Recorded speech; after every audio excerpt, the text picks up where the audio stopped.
Hello everyone, welcome to my channel. I hope everyone is enjoying their day. Please subscribe and like the video before continuing. GH spoilers. Lulu and Isaiah meet for drinks, and then some. General Hospital spoilers suggest GH fans are pumping over juicy previews, teasing a game-changing meetup next week between Lulu Spencer, Alexa Havens, and Isaiah Gannon, Sawandi Wilson, whom are set to share drinks in a scene that promises to shake things up for several key players. This rendezvous, hinted at in GH's latest promos, could spiral into a steamy one-night stand, echoing the impulsive passion of Michael Corinthos, Rory Gibson, and Sasha Gilmore Corbin, Sophia Matson. Will Lulu and Isaiah's night spark a lasting romance or just fleeting chaos? Could it force Isaiah to rethink his feelings for Jordan Ashford, Tanisha Harper, and push Lulu to move on from Dante Falconeri, Dominic Zamprogna? Might another pregnancy twist, a la soap opera drama, append their lives? A drink that sparks more? Lulu, reeling from Dante's anger over her role in exposing Giovanni Giovanni Mazza as his son with Brooklyn Quartermain, Amanda Seton, and Isaiah, navigating his fading role in Jordan's undercover mission against Jen Sidwell, Adam Harrington, are primed for a charged encounter. Previews suggest their drinks, likely at the Metro Court or the Brown Dog Bar, turn flirty, with a spark that could lead to a one-night stand. If their chemistry ignites, mirroring Michael and Sasha's bar hookup, will it be a fleeting escape or bloom into something deeper? Ripple effects head for Jordan and Dante. Isaiah's potential fling with Lulu might force him to backpedal from his lingering hopes for Jordan, whose focus on her WSB and rekindled bond with Curtis Ashford, Donald Turner, has left him sidelined. A passionate slip could shift his heart, but if Jordan catches wind, it might stir jealousy. Lulu, meanwhile, faces Dante's cold shoulder after the Geo fallout, and a tryst with Isaiah could signal her moving on, especially with Dante's growing tie to Brooklyn. Will this push Lulu and Isaiah toward love, or just complicate their ties to Jordan and Dante? Pregnancy drama on the horizon? The specter of a pregnancy twist looms large, a classic GH trope that could mirror Sasha's baby drama. If Lulu and Isaiah's night leads to a surprise pregnancy, it would rock the Spencer and Falconeri clans, forcing Lulu to confront her feelings for Dante and Isaiah to reassess his path. With Tracy Quartermain, Jane Elliott, already navigating family chaos, another faux pas could strain alliances. If Lulu and Isaiah's drinks spark a one-night stand, will it have lasting impact or fizzle out, leaving them to face Jordan, Dante, and a potential baby bombshell? How do you see this working out? Share your thoughts with us and keep checking back for more GH news and spoilers. Lulu Spencer's apology. General Hospital spoilers for next week reveal that Lulu Spencer, Alexa Havens Bruning, offers an apology. Is Maxie Jones, Kirsten Storm's scheme actually working? I can't see Lulu apologizing to Brooklyn Quartermain, Amanda Seton. Maybe BL Key suggests that the person Lulu really needs to apologize to is Geo. He's the innocent one in this mess. Speaking of Geo, he overhears some troubling news. Week of June 16, 2025. Fans will also see Jason Morgan, Steve Burden, lash out at Drew. Sasha Gilmore Corbin, Sophia Matson, is alarmed. Later, Sasha and Michael Corinthos, Rory Gibson, have a frank discussion. Sonny Corinthos, Maurice Bernard, demands answers from Jen Sidwell, Carlo Rota. Marco Rios, Adrian Ancondo, is conflicted. Jordan Ashford, Tanisha Harper, opens up to Anna Devane, Finola Hughes. Plus, Trina Robinson, Tapion Ali, and Kai Taylor, Jen's Austin Astrup, get big news. Then, at the end of the week, Lulu meets for drinks with Isaiah Gannon, Sawandi Wilson, Tracy Quartermain. Jane Elliott feels cornered. Over with Christina Corinthos Davis, Kate Muncy, she issues a warning to Michael. The city of Port Charles may have its fair share of secrets and scandals, but this week, the spotlight turns to one woman's journey of rediscovery and the unexpected man who may just be the spark she never saw coming. Lulu Spencer Falconeri is slowly reclaiming her life, piece by piece. Months after waking from her coma, she's no longer the fragile woman who once lay helpless in a hospital bed. She's alert, independent, and ready to live again. And just as she steps out into the world, a handsome stranger, Isaiah Cerullo, walks in. Or maybe it's fate pulling the strings. Buckle up, General Hospital fans. Sparks are about to fly, drinks will flow, and by the time the evening ends, Lulu and Isaiah may never be the same again. A fresh start for Lulu. It's been a long road for Lulu. After surviving a traumatic brain injury and years away from her children, the former journalist is finally finding her footing. She's reconnected with Rocco, begun therapy to rebuild her life, and even returned to the Quartermain gym to get physically stronger. But emotionally, there's still a void. The ghosts of her past, Dante, Charlotte, even Maxie, linger around every corner. Yet something inside her is shifting. She's not the same Lulu who depended on others to define her worth. She's reclaiming her identity. But she never imagined that would involve being noticed again. Enter Isaiah Cerullo. Who is Isaiah Cerullo? For those still catching up, Isaiah is the son of Carmen Cerullo, making him a distant cousin to the Falconeras. He recently moved to Port Charles to help open a new youth outreach program with the help of Sonny and Christina. On paper, he's charming, calm, and dedicated to making a difference. But under the surface, Isaiah's nursing a quiet heartbreak of his own, left behind by a fiancé who couldn't deal with his commitment to community work over corporate ambition. When Lulu stumbles into Kelly's for a midday coffee and sees Isaiah struggling to assemble a flyer board, she can't help herself. "You're holding that stapler like it's a weapon," she jokes. Isaiah chuckles. "And here I thought I was killing it." Their easy banter leads to an invitation. Drinks that Friday night at Charlie's. Friendly, casual, no pressure. But in Port Charles, things are rarely casual. The night begins. Chemistry uncorked. The bar is buzzing. Music plays low, and the smell of citrus and bourbon floats through the air. Lulu arrives first, hair swept back, wearing a soft gray dress that hugs her frame without trying too hard. She orders a ginger ale, still not quite ready for wine, and scans the room. When Isaiah walks in, her breath hitches. He's in jeans, a fitted charcoal button-down, sleeves rolled up, confidence effortless. He spots her and smiles, making his way over. The first round is lighthearted. Stories about family, working in public service, the weirdest dates they've each endured. "You actually went on a date where the guy called his mom from the table?" Isaiah laughs. On speaker, Lulu confirms, groaning. "She wanted to know what I ordered." They're relaxed, open. Lulu feels herself ease into the moment in a way she hasn't in years. And Isaiah? He's watching her, not with pity, not with strategy, but with genuine fascination. As the night deepens, so does the tone of the conversation. The walls come down. By the third round, Isaiah nursing an old-fashioned and Lulu sipping sparkly water. They're talking about loss. "Dante and I, we didn't break because we stopped loving each other," Lulu says softly. "Life just happened, and I lost time. Too much time." Isaiah nods. "My ex said I was married to the community. Maybe I was. I just wanted to build something that mattered." Their hands touch briefly. The moment lingers. Neither pulls away. Lulu finally asks, "Is this a date?" Isaiah leans back, considering. "Do you want it to be?" A beat. Then, "I think I do." The kiss.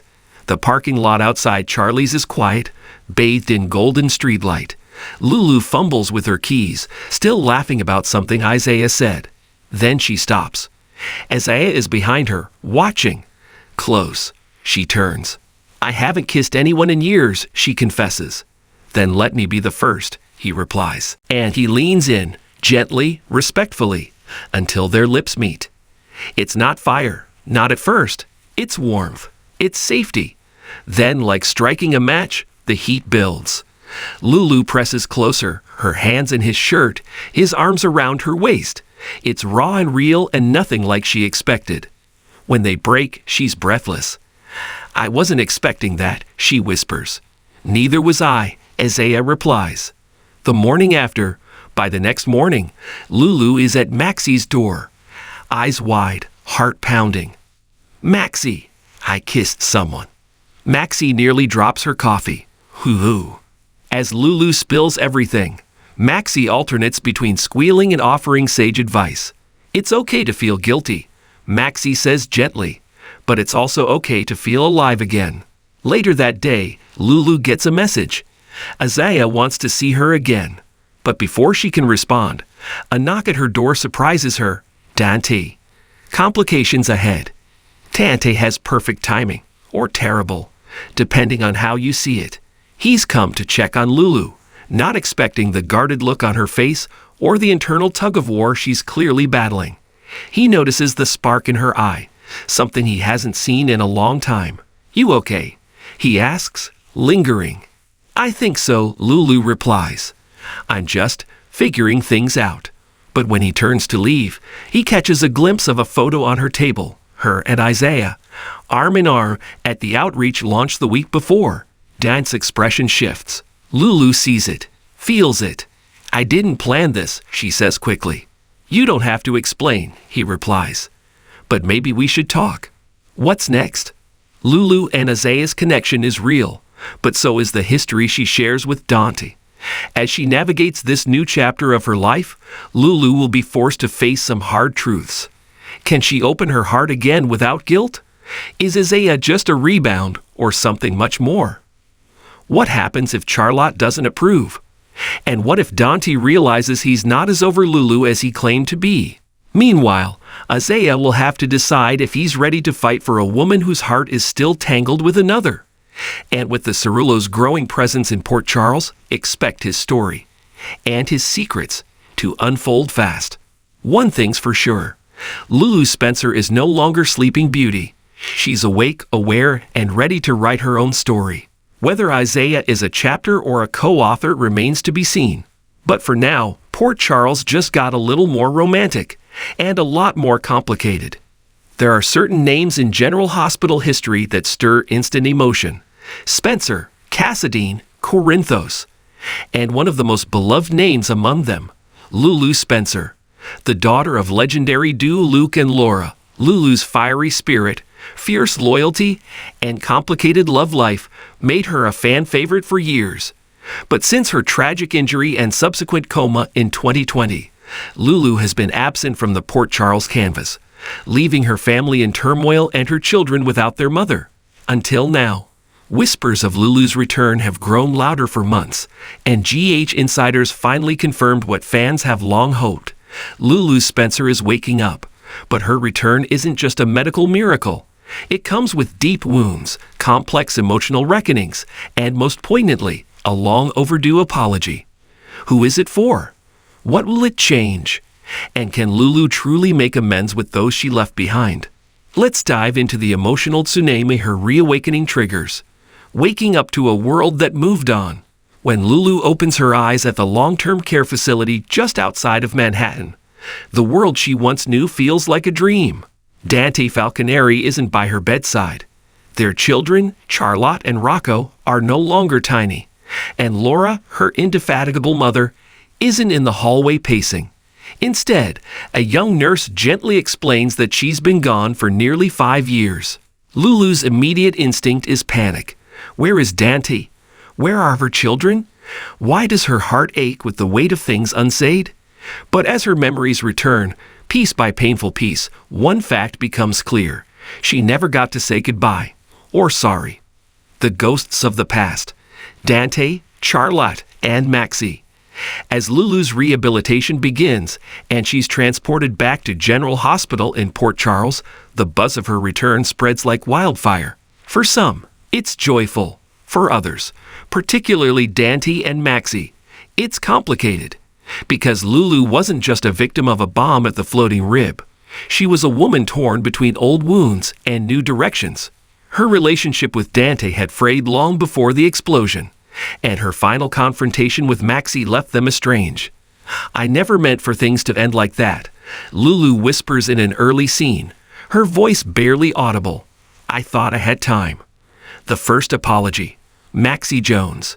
Their friendship had once been unbreakable, From wild adventures to raising kids side by side, Lulu and Maxie were inseparable, until jealousy, tension, and professional rivalry at Crimson and the Invader drove a wedge between them. In the moments before the explosion, they had exchanged bitter words, and then Lulu was gone.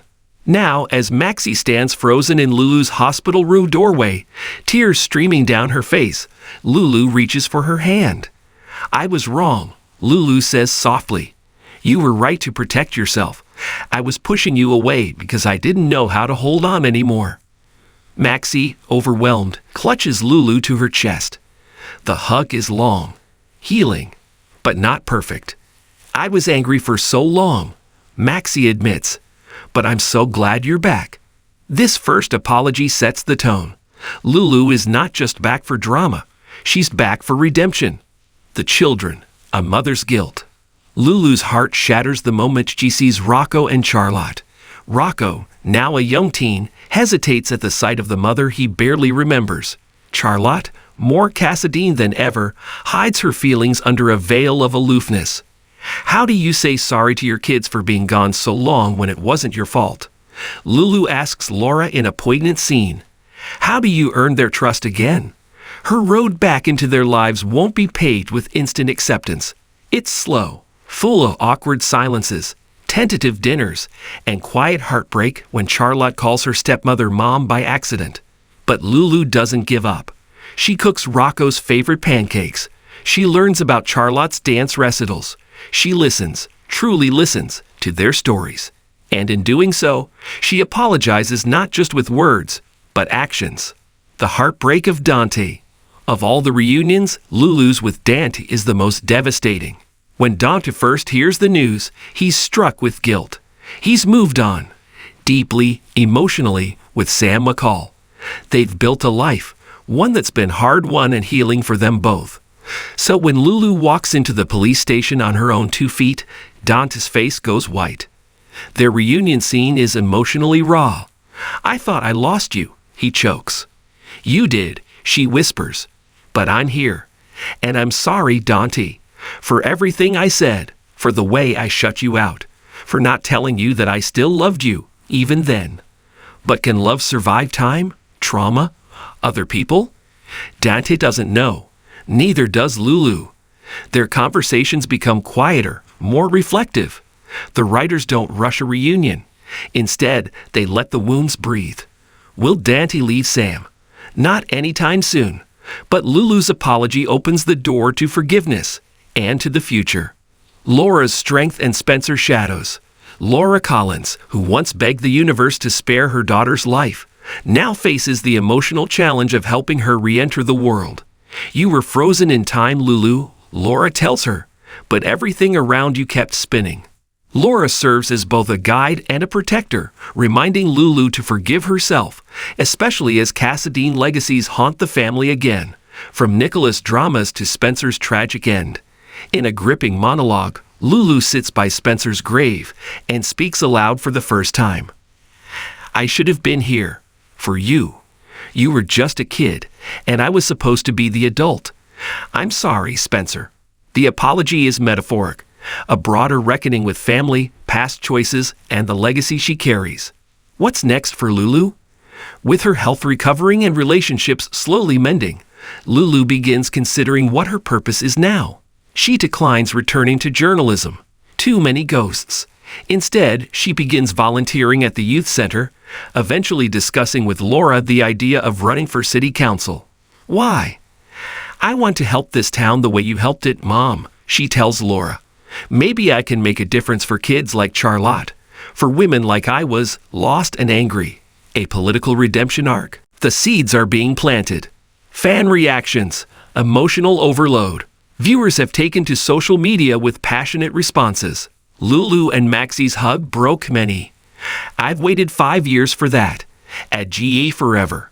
I love Sam, but I'm not ready for Lulu and Dante to be over forever."